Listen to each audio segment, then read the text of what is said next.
Hey Sagittarius, how y'all doing? Welcome. We're going to be taking a look at your March general reading here. So, in your meditation, I was directly taken to the pyramids, and then I saw the Knight of Wands step into the frame, as it were, and I saw the knight standing there, and then he caught on fire, but not in like, a scary get help kind of way, just on fire. And then I saw the Knight of Swords come in. This is very interesting. And then touch his sword to the fire and then light the sword on fire and then smile. So the message that I'm getting with this for your month ahead, Sagittarius, if you can bring together the best aspects of fire, the wands, and the sword, which is the mental mind and thoughts, right? If you can bring those two together, action with planning, it feels like that feels like the killer combo. That feels like the magic. Wands plus swords, fire with the mind. It's like when you put together action taken from a place of clarity, planning, and strategy, that is very different than sort of a Knight of Wands sort of archetype in its standard form, who can kind of be hasty and kind of move ahead without thinking, right? So I feel like it's the coming together of both things.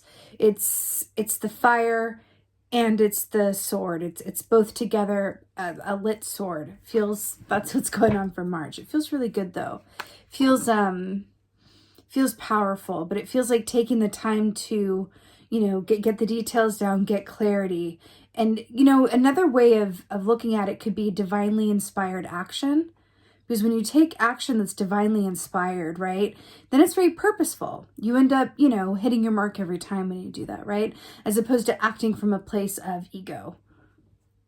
All right, let's see what your animal energy is for March. Fascinating. Oh my God.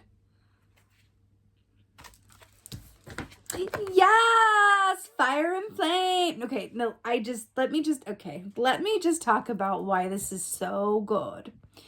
First of all, Phoenix, yes, it's Scorpio energy, but this equates to the Six of Swords in the Tarot. So what do we have here? Flame and sword.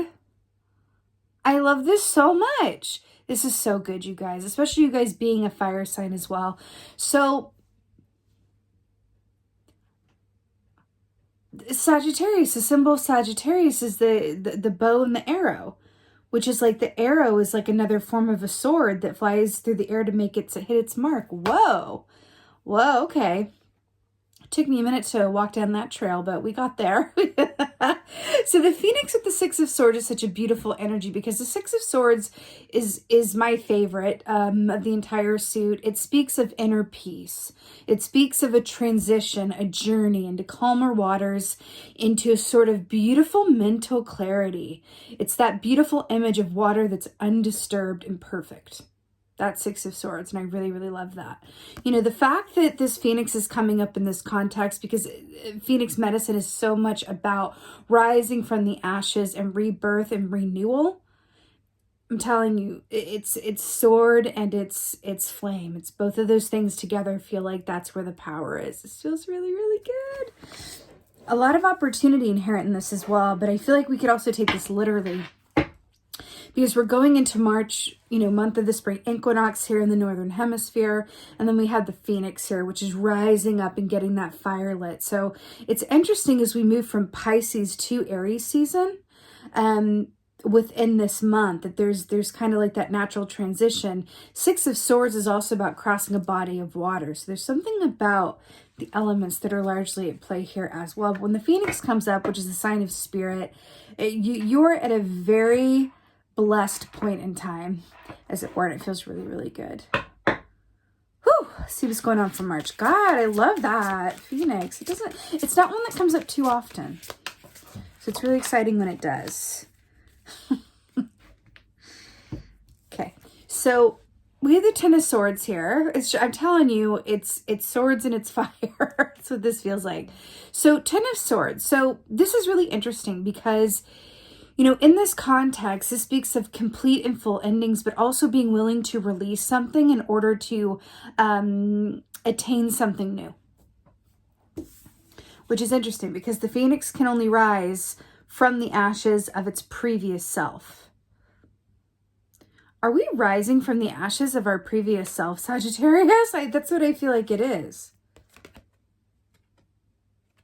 And there's like that body going into the amulet. It's literally like death and endings and rising from the ashes. Like rising bigger than your previous self is like an upgrade, and suddenly you're like life size. That's amazing.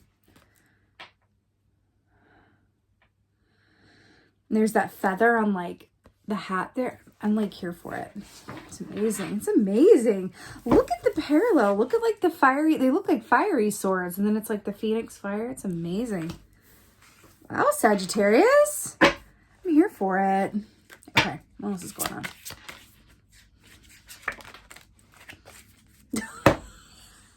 Oh, Ace of Swords. Hello and goodbye. And it's another like fiery looking sword. I'm telling you this. I'm telling you this. Ace of Swords is that big truth, big clarity, purpose, precision, right? We talked about this. This was that image literally of taking a sword and lighting it into the fire. That's what I saw in the meditation, right? You know, in this context, this Ace of Swords, do you see all these question marks here? This sort of speaks of like, which way, what do I point my sword towards? Like, which is the right? So this is directly commenting on the divinely inspired action I was picking up in the meditation. Remember when I said that the Knight of Wands is known for being hasty and moving without thinking, but then if you operate from a place of divinely inspired action, you don't waste time, you always hit your mark, just like the true Sagittarians that you are.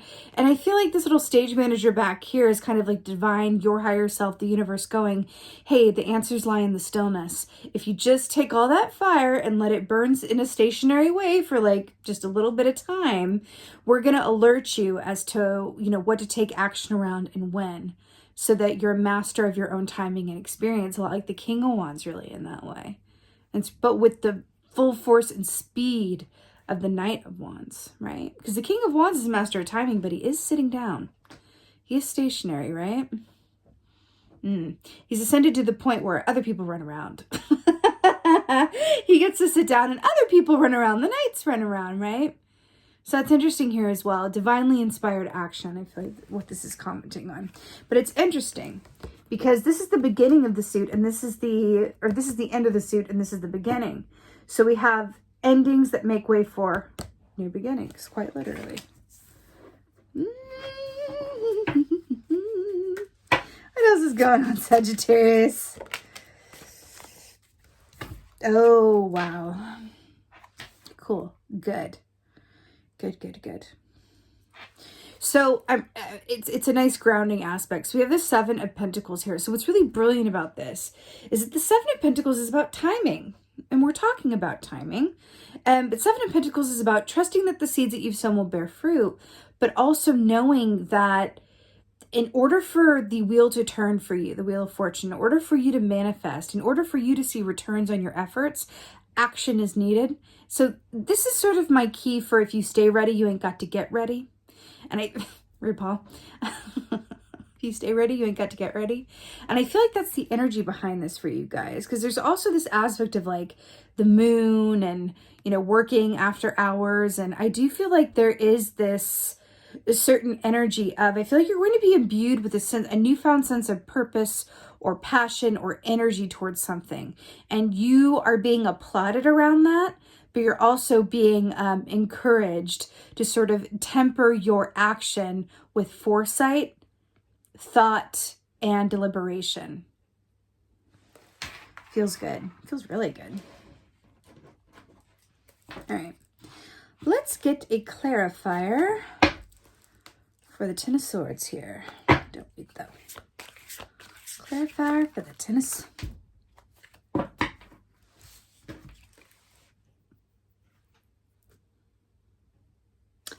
Listen, Ten of Swords, the death of your old self, the rebirth, the renewal, the ending of one cycle to make way for the next one. Then we have death, Scorpio energy. Well, the Phoenix is also the symbol of Scorpio. What is going on? We already talked about this. It's endings that make way for new beginnings. It's rebirth. It's the possibility of new potential. But in order to manifest that, it's about releasing what was and being willing to let go of what there's no longer room for in terms of where you're going. You're in a major transition point. If you didn't know. I'm here to tell you, Sagittarius, if you did not already know, you are in a major transition point. Let's get a clarifier for the Ace of Swords. Like, really? Ace of Swords.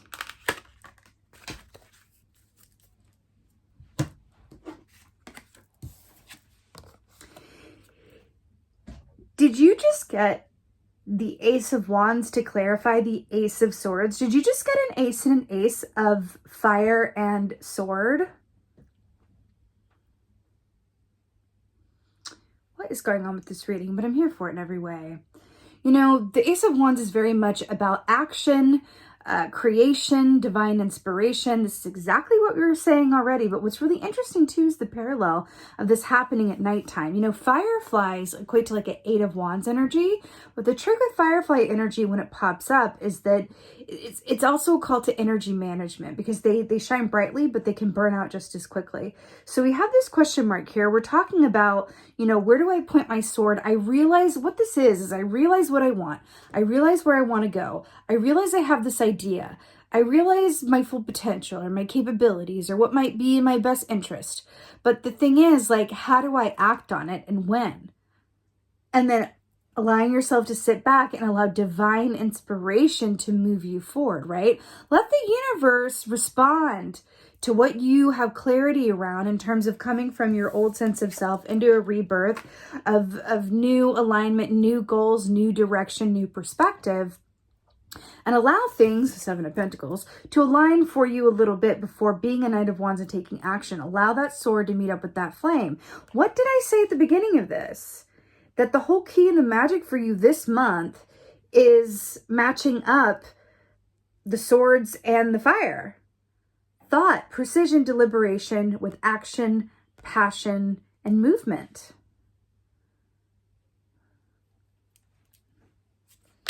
Okay. Let's get a clarifier for Seven of Pentacles. I'm just like, really? There's something with the nighttime here, like I said, like the nighttime energy with the moon as well. There could be a lot of dreams, dreamtime messages from your subconscious that you wake up with these great ideas. You wake up with like, oh my God, I should call my friend. I haven't talked to them in a while. And then you end up getting on the phone and they give you an idea for something, or they offer to introduce you to someone, or they, you know, whatever this is. This could be you're ready for love.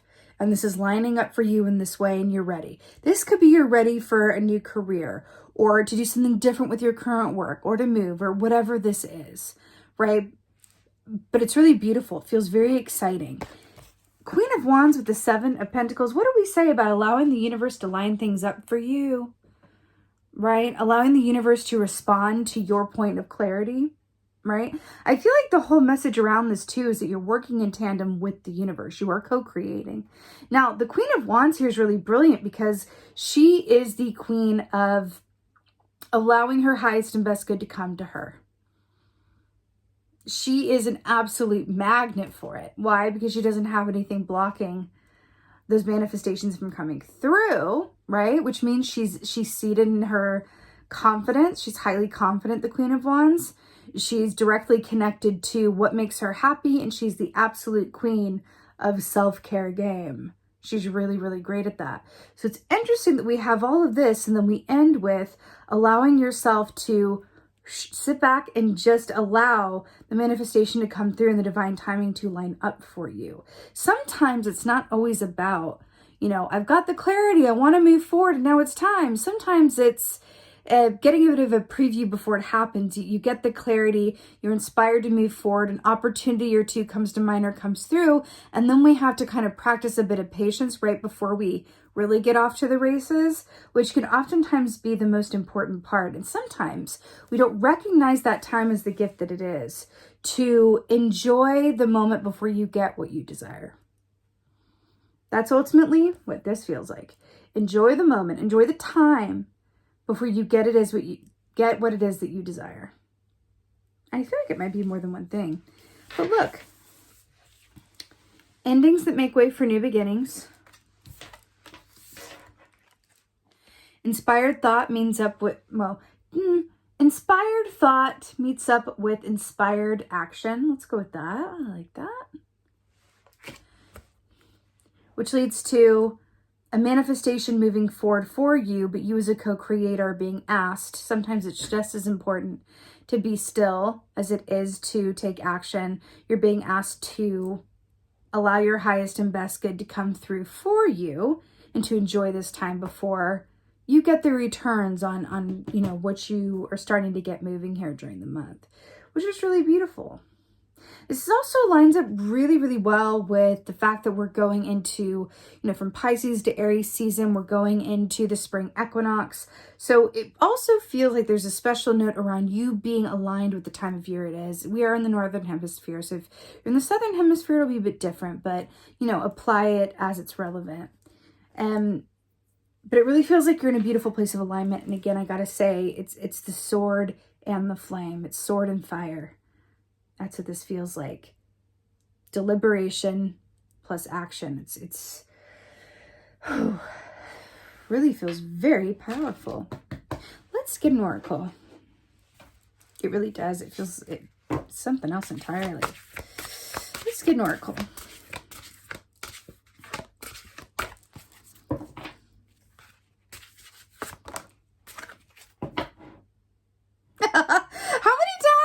Looked at you during this reading, I'm just like new beginnings. I mean, do I even need to like say anything really though? New beginnings. And the ending of something. This could be the death of self, death of an old dream, the ending of a way of thinking, certain self-sabotage behaviors. It can really, really be anything.